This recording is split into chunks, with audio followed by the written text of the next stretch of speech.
Layton is a city in Davis County, Utah, with easy access to Salt Lake City. It's known as a worker city and is home to about 80,000 people. In the spring of 2010, people in Layton woke up to find police officers looking through their homes. They were looking for a little boy who had mysteriously vanished in. The man suspected of killing his 4-year-old stepson by beating him sent some disturbing text messages to his wife, who was the boy's mother. He talked about, quote, breaking his ego, and called the boy a pit bull. Stephanie and Joey Stacy's son, Ethan, was born on September 22, 2005. He was born at Fort Stewart Army Base in Georgia, and his family moved to Florida soon after. Ethan was a normal little boy who was known for having a lot of fun and liking the Transformers a lot. Quote, he was the best little boy you'd ever meet, said Joe, his father. He was a very lovable child, and all he wanted was to be loved on all the time.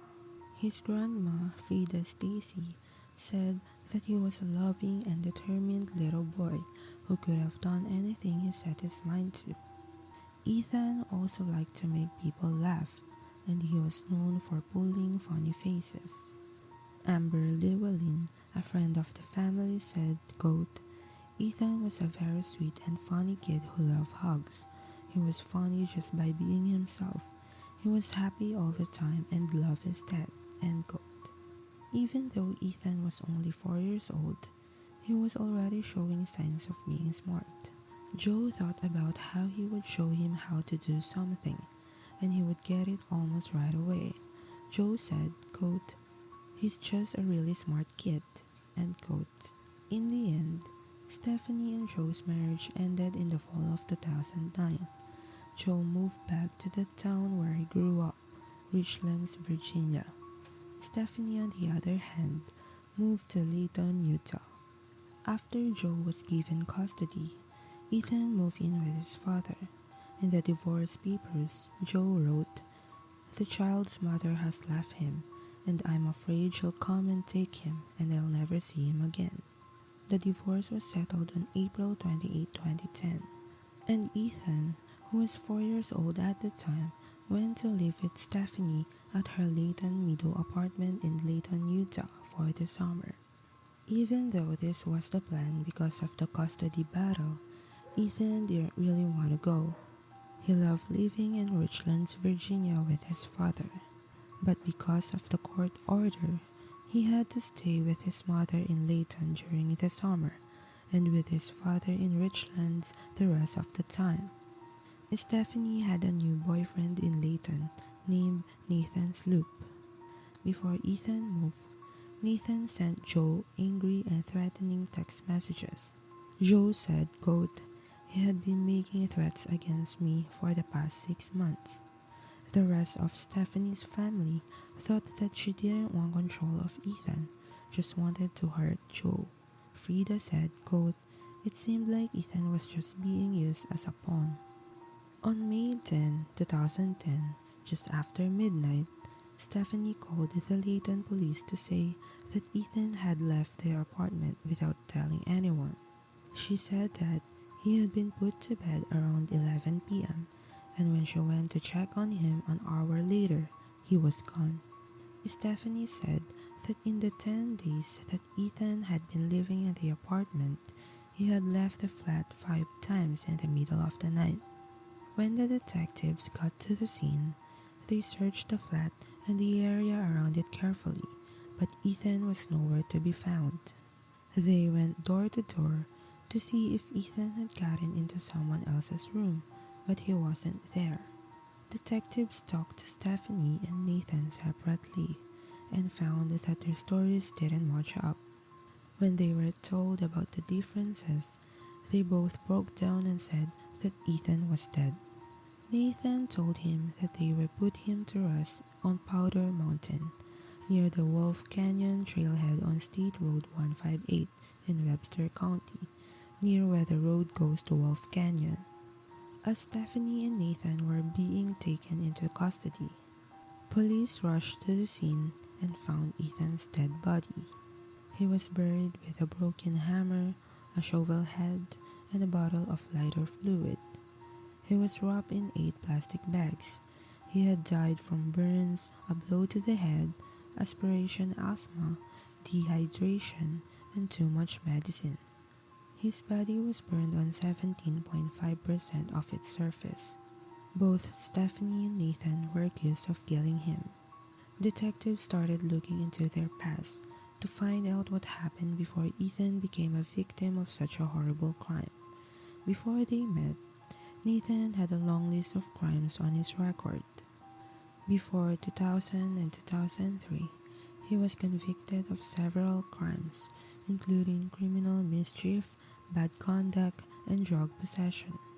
In 2003, he went to jail for 30 days for having drugs and got a 6-month sentence that was put on hold for another crime.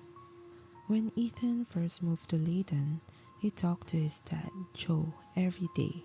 But all of a sudden, the phone call stopped, and Stephanie always had a reason when Joe tried to talk to his son. During one chat, Stephanie said that Ethan's jaw was messed up because he was allergic to grapefruit and that she needed to cut his nails because he was scratching at his jaw. Joe was worried and kept trying to talk to his kid, but Stephanie always said no. Joe didn't know it, but after a few days in Utah, Nathan started to hurt Ethan. On May 5, Nathan beat Ethan badly in Ethan's room. When Stephanie saw the wounds, she didn't go to the hospital because she was afraid Nathan would be arrested for child abuse.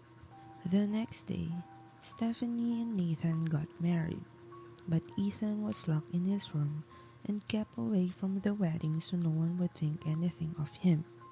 When they went home, the abuse kept going on, and Nathan used even harsher methods. He burned 17.5% of Ethan's body by putting hot water on him. Ethan was then made to drink a lot of water and Kool-Aid over the course of 2 hours. He was also given medicine to make the swelling in his face go down. Over the next few days, Ethan showed signs of a head injury or a swollen brain. He became tired, threw up, and couldn't eat. Nathan said that he often hit and slapped Ethan, and Stephanie said that she also said mean things to him. During the investigation, blood was found on the walls of Ethan's bedroom. When Stephanie came home from Walmart on May 7, she found Ethan with bad burns. Nathan said he burned himself in the bathtub by mistake, but Stephanie didn't believe him. Even though Ethan's state was very bad, they didn't take him to the hospital because Stephanie was afraid Nathan would hurt her. As Stephanie looked at Ethan's wounds, she found something disturbing. There was feces in his mouth. She pushed him into the bathroom and brushed his teeth until his gums were bleeding. During the investigation, Nathan said that he put poop in Ethan's mouth, but he also said that Stephanie did the same thing. Also, there was a proof that Ethan's private parts had been hurt, which Nathan explained by saying that Ethan had hurt himself by sitting on the toilet seat wrong. Stephanie's version of what happened on May 9 was just as scary. She said that she went to the store and when she came back, Nathan told her that Ethan was dead in his room. Surprisingly, Stephanie didn't ask for help again. This time, she didn't ask for help because Nathan had told her that he would go to jail because of what he had done to Ethan. In a frightening turn of events, the couple worked together to come up with a plan to get rid of Ethan's body and trick the police. Nathan took a hammer and hit Ethan's face over and over, breaking his teeth and making him look ugly. Stephanie also brought 2 cans of lighter fluid because she planned to burn Ethan's body before burying it to hide his name even more. Nathan told the police, quote, Stephanie was worried about his dental records. Nathan took Ethan's body to Powder Mountain and buried it there. After that, he took Stephanie to her son's grave so she could say her, quote, last goodbyes. The couple went home and went on with their lives as if nothing had happened. They sent sexually charged texts to each other, and then they went out to eat together. The next day, they said that Ethan was lost.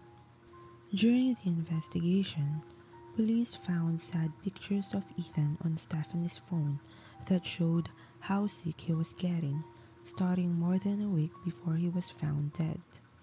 Detectives say that Nathan hurt Ethan in this way because he, quote, had a pattern of treating him badly that got progressively worse over time. Ethan was wearing pajamas in one scary movie. He looked at the camera and said, quote, Nathan and I are having a good time. It's no longer scary. Ethan's cheeks were red and swollen in the video. Then Nathan asked Ethan over and over again if he wanted to stay in Utah or go back to Virginia. Then as he cried, Ethan said, quote, my mom, my mom, my mom, in another video. Nathan told the bruised looking Ethan, quote, tell your daddy how much you don't like him. Ethan answered in a quiet voice, quote, I don't like you. After Ethan was killed, people questioned why the judge let him go live with his mother for the summer. Judge Smith said that no one had brought up the chance that Ethan would be in danger in Utah in court. But if Nathan's past had been looked into, it would have been found that he had abused his first wife, Jennifer Freeman. He had also told her and her new boyfriend that he would kill them. In the end, both Stephanie and Nathan Sloop admitted to killing Ethan. Stephanie got 20 years to life in prison, and Nathan got 25 years to life in prison.